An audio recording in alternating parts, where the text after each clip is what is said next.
ॐ अज्ञानतिमिरान्धस्य ज्ञानाञ्जनशलाकयः चक्षुरुन्मिलितं येन तस्मै श्रीगुरुवे नमः।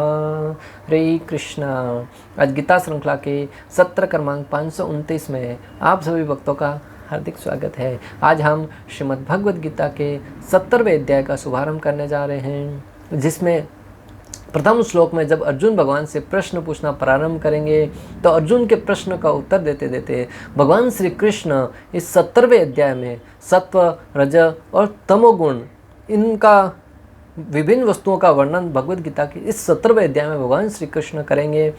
जो आज की तारीख में जो हम आहार, सत्व आहार, तमोगुणी आहार या रजोगुणी आहार स्वीकार करते हैं, उसके विषय में भी भगवान श्री कृष्ण इस अध्याय में विस्तार से वर्णन करने वाले हैं। तो आप सबसे निवेदन है कि हमारे साथ करबद्ध सत्र में इसमें बने रहिएगा, ताकि हम भगवान की जो वाणी है, भगवान जो हमें उपदेश देना चाह रहे हैं, उसे हम यथाशक्ति यथासंभव सरल भाषा में समझ पाएँ। तो आइए, 70वें अध्याय का प्रथम श्लोक इस प्रकार है। अर्जुन उवाच ये शास्त्रविधिम् उत्सर्ज्य यजन्ते श्रद्धयान्विता तेषां निष्ठा तु का कृष्ण सत्वम आहो रजस्तमः। अर्थात अर्जुन ने कहा, हे कृष्ण, जो लोग शास्त्र के नियमों का पालन न करके अपनी कल्पना के अनुसार पूजा करते हैं, उनकी स्थिति कौन सी है? वे सतोगुणी है, रजोगुणी है या तमोगुणी है?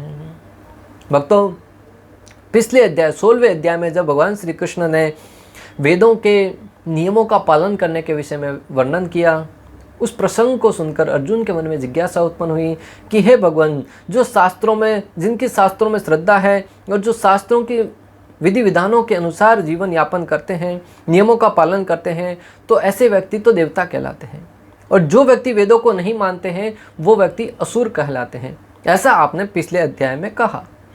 अब मेरा प्रश्न यह है कि उन लोगों की क्या स्थिति है जो दुर्गम वेदों को पढ़ने समझने के बाद आलस्य या अन्य कारणों से उनके नियमों का पालन नहीं करते हैं और देवता या अन्यों की लौकिक श्रद्धा में पूजा करते हैं।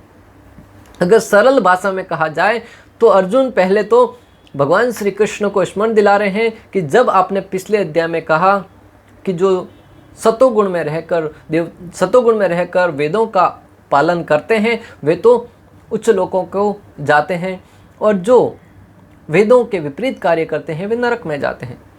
परंतु ऐसे लोगों की क्या गति है जो वेदों के अर्थ को समझकर भी या तो आलस्य के कारण या किसी कारणवश उनका पालन नहीं कर पाते हैं और अन्य देवताओं की पूजा अपने मनगढ़ंत तरीके से करते हैं, उनकी क्या गति है?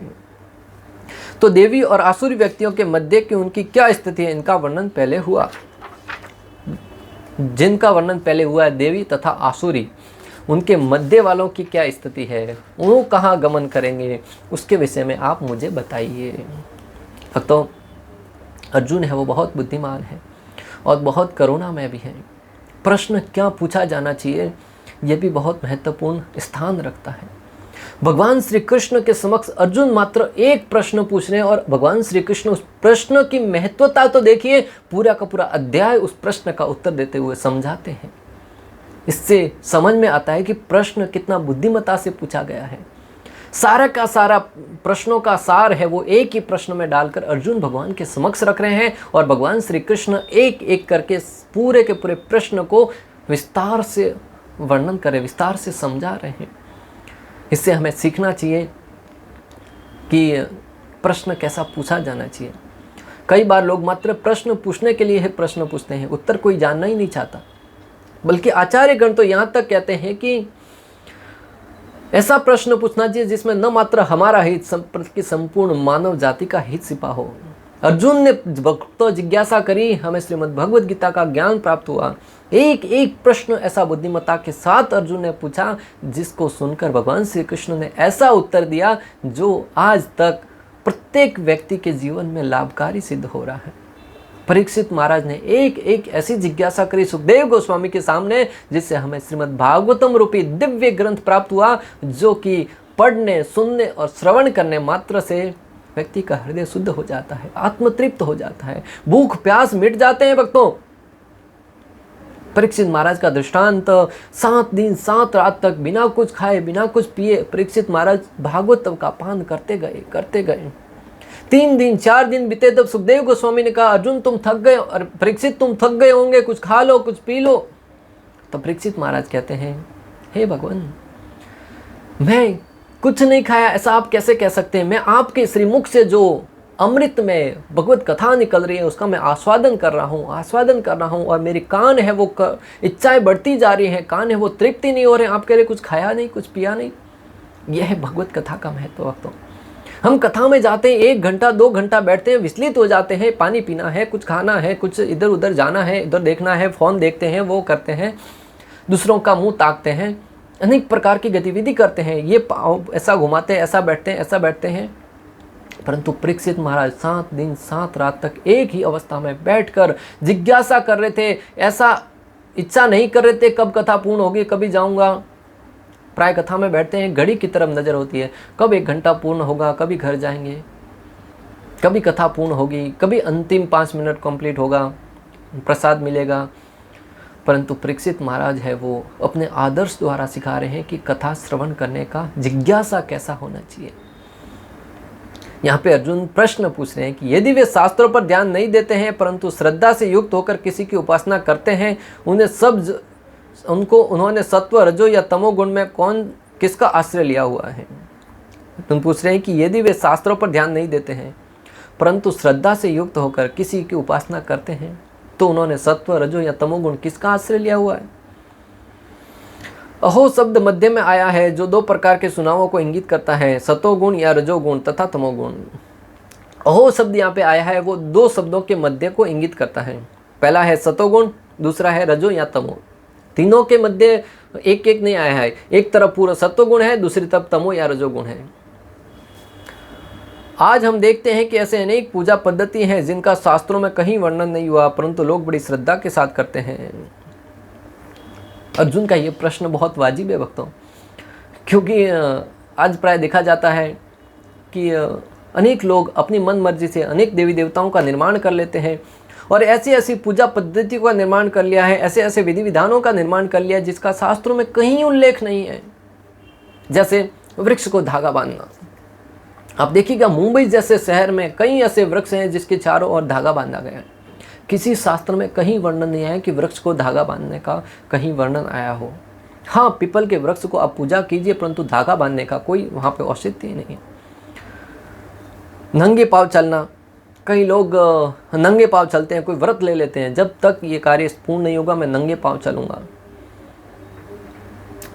कई बार तो देखा गया है दूसरों के ऊपर श्राप देने की दृष्टि, जब तक इसका बुरा नहीं होगा तब तक मैं नंगे पाँव ही चलूँगा, तब तक मैं दाढ़ी नहीं कटवाऊँगा, तब तक मैं बाल नहीं कटवाऊँगा। ऐसे ऐसे लोग प्रण लेके चलते हैं, शास्त्रों में उनका कहीं उल्लेख नहीं। और हद तो तब हो गई, टेलीविज़न पे बैठ के कुछ लोग उनके पास जाते हैं और एक निर्मल बाबा करके हैं, वो ऐसा परामर्श देते हैं। कोई व्यक्ति कहता है बाबा मेरी ये समस्या है, मेरे जीवन में ये प्रॉब्लम है, तो बाबा बड़ी आसानी से कहते हैं बेटा तुम आज पकोड़ा खा लो, तुम्हारी समस्या हल हो जाएगी।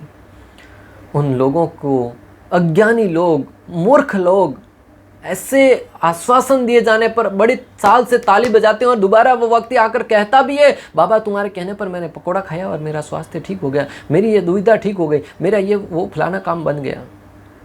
कितने मूढ़ लोग हैं, कितने मूर्ख लोग हैं। ऐसे प्राणों का कहीं भी शास्त्रों में कोई वर्णन नहीं है। जैसे कि हमने गुरु बनाया है, गुरु कहते हैं कि कोई फल अपनी स्वेच्छा से छोड़ दो, तब वो कहते हैं लौकी की सब्जी छोड़ दी, कोई करेले की सब्जी छोड़ देता है, कोई किसी फल को छोड़ देता है, मौसम्बी, संतरा, किसी को भी फल को छोड़ देता है, कोई सेब छोड़ देता है। क्यों छोड़ा? गुरु बनाए तब गुरु ने कहा था कुछ फल छोड़ना पड़ेगा। कहीं शास्त्रों में वर्णन नहीं है कि गुरु के पास जाओ तब खाने की किसी वस्तु को छुड़ाएं। अरे मुश्किल से सनातन धर्म में लोग कुछ तो फल खाते हैं बेचारे, उनको भी अगर आप छुड़वा दोगे तो फिर पीछे बचेगा क्या? हाँ, अगर आप गुरु के पास जाते हैं, गुरु आपके व्यसन को छुड़ाते हैं, कांदा, लहसुन, गुटखा खाना, बीड़ी पीना, सिगरेट पीना, अमल, अफीम, अनेक प्रकार के व्यसन के पदार्थ हैं, उनको छुड़वाते हैं तो बहुत अच्छी बात है। परंतु फल खाने को छोड़ने के लिए कहा गया है, ऐसा तो कहीं वर्णन नहीं है। एक बार एक व्यक्ति, कहीं पे हम गए थे, वहाँ पे एक साधु बता रहे थे कि उनके आश्रम में जब वो पूड़ी बनाया गया, एक दिन पूड़ी बनाया गया, पूड़ी को जब वो खा रहे थे, बाजू में बैठा हुआ व्यक्ति कहने लगा, बोले कि इसका छिलका निकाल दो ऊपर का, जो पूड़ी के ऊपर फूलती है तो उसके ऊपर एक परत आती है, बोले उसको ऊपर से निकाल दो। बोले क्यों? बोले अगर इसको खा लिया तो तूफान आ जाएगा। अभी कहाँ शास्त्रों में लिखा है? कहीं पूड़ी का छिलका खाने से कहीं तूफान आया है क्या? बोले नहीं, हमारे गांव में तो सब लोग ऐसी बातें करते, कोई पूड़ी का छिलका नहीं खाता।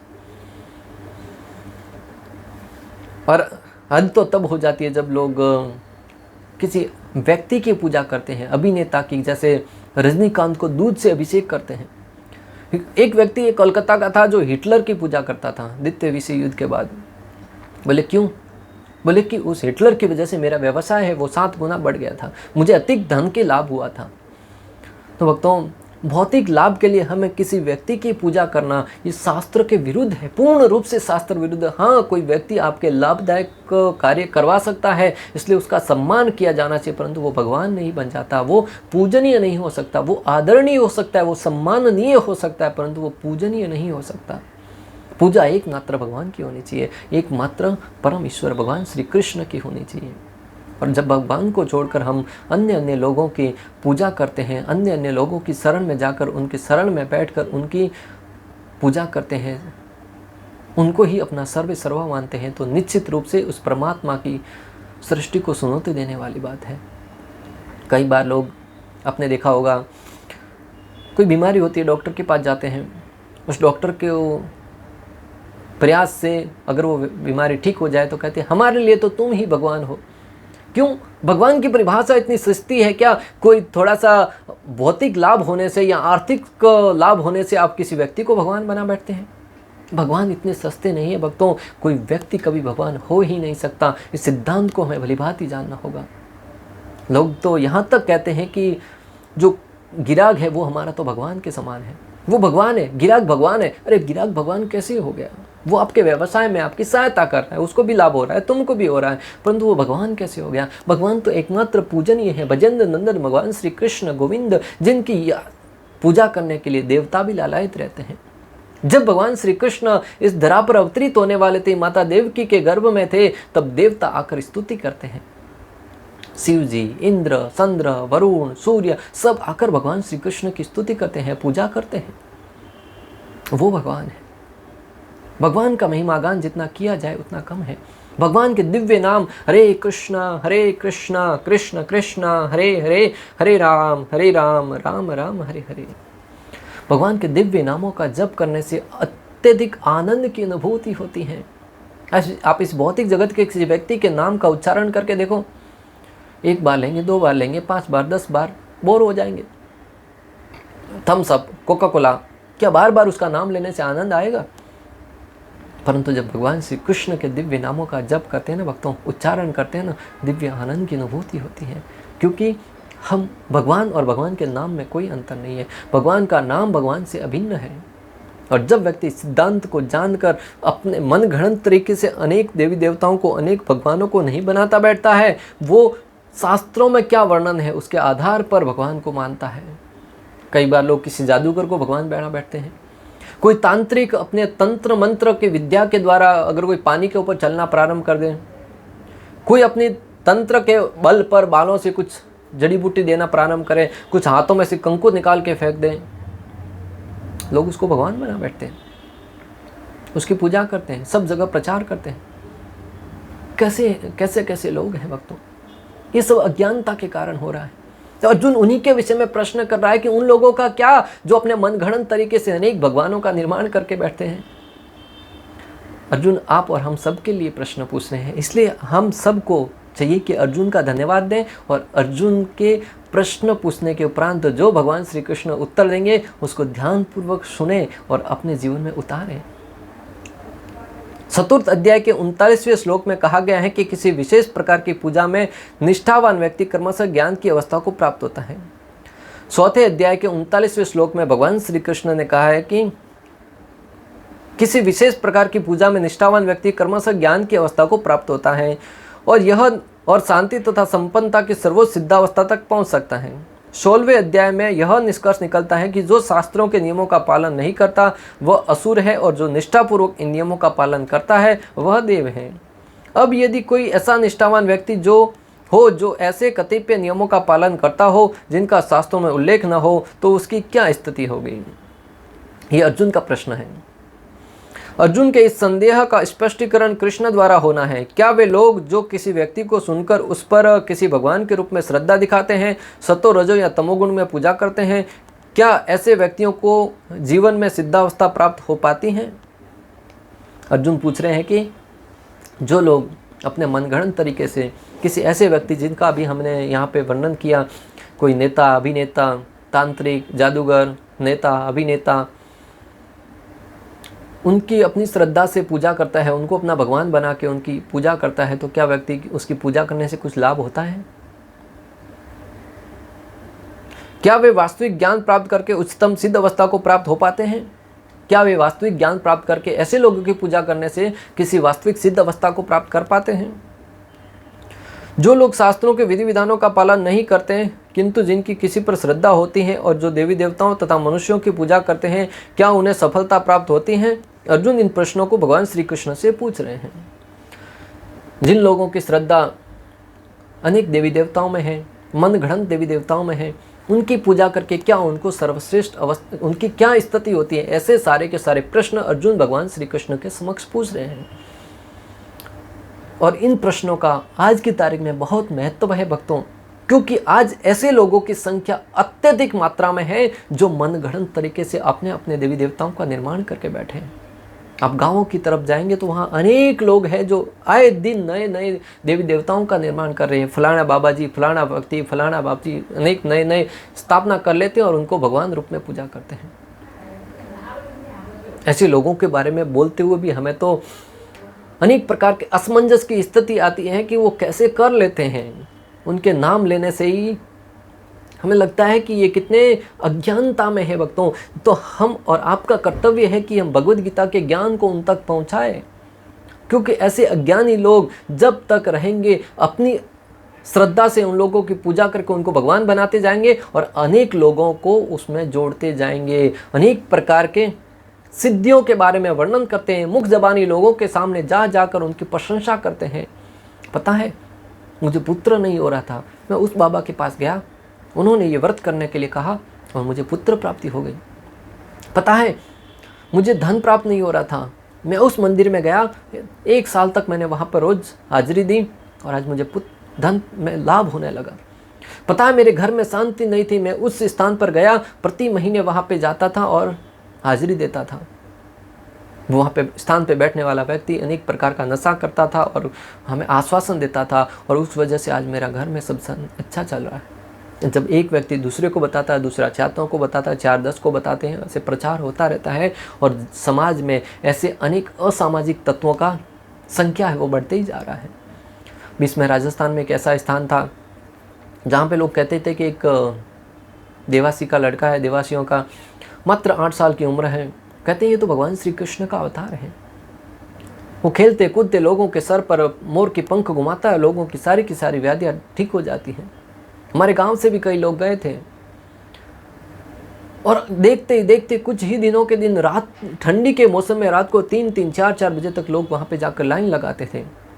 सैकड़ों की मात्रा में नहीं, हजारों लाखों की संख्या में लोग वहाँ पे प्रतिदिन पहुँचने लगे। लोग भक्तों, लोगों की अंधश्रद्धा देखिए। इस दृश्य को देखकर हमें एक बात का और एहसास होता है कि लोग इस जगत में दुखी बहुत हैं। कोई तन दुखी, कोई मन दुखी, थोड़े सब दुखी हैं।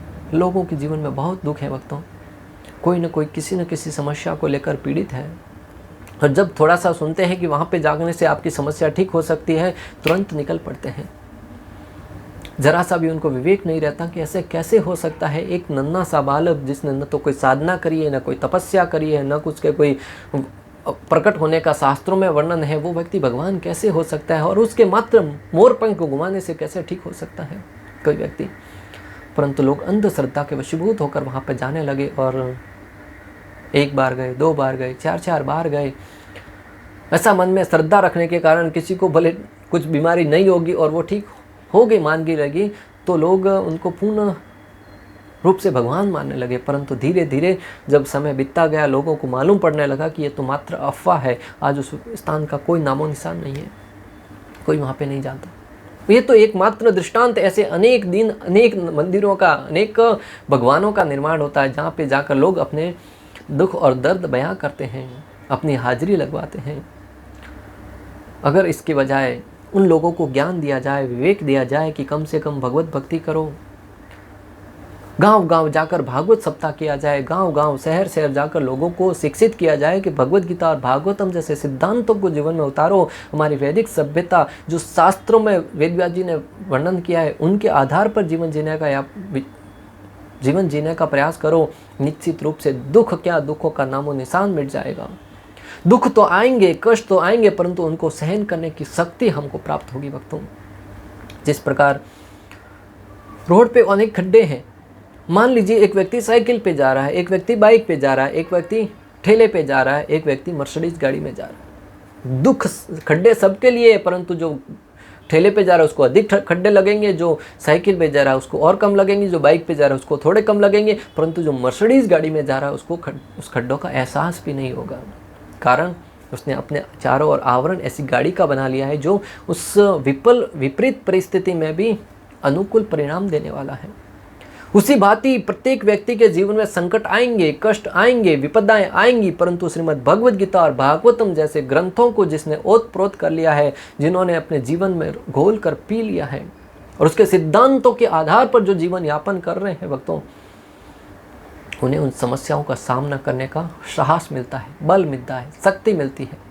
अर्जुन के भांति अर्जुन कुरुक्षेत्र के युद्ध स्थल में खड़ा था भक्तों, सामने अपने हितैषियों को देखकर, योद्धाओं को देखकर अंदर ही अंदर दया आने लगी, करुणा आने लगी। मैं इनको कैसे मारूंगा। उसके हाथ से गांडीव सरकने लगा, उसका मुख सूखा जाने लगा, उसको शरीर कंपन होने लगा। परंतु जब उन्होंने श्री कृष्ण की शरणागति स्वीकार करके भगवान को अपना गुरु स्वीकार किया, तब भगवान श्री कृष्ण ने श्रीमद् भगवद गीता रूपी दिव्य ज्ञान जब अर्जुन को प्रदान किया भक्तों, परिणाम और हमारे सामने है। संपूर्ण भगवद गीता सुनने के उपरांत अर्जुन जो प्रारंभ में कह रहे थे, मैं युद्ध नहीं करूंगा, मैं संन्यास ले लूंगा, मैं भिक्षा मांगकर जीवन यापन कर लूंगा, परंतु मैं अपनों के ऊपर वार नहीं करूंगा।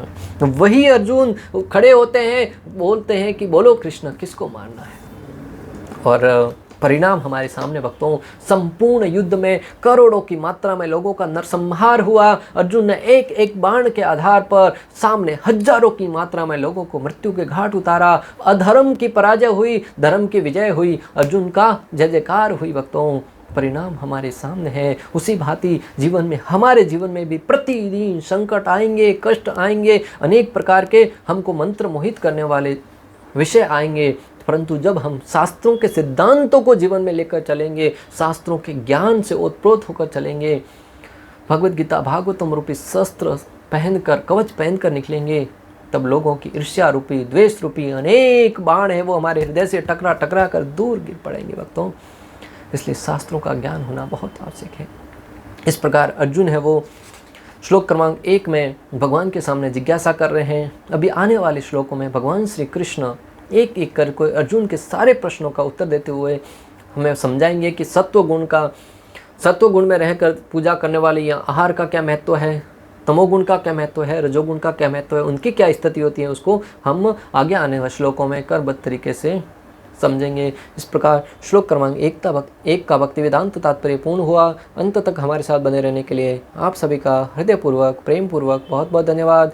शिला प्रभुपाद की जय, श्री श्री राधा गोपीनाथ भगवान की जय, श्रीमद् भगवद गीता की जय। हरे कृष्णा कृष्ण कृष्ण हरे हरे, हरे राम हरे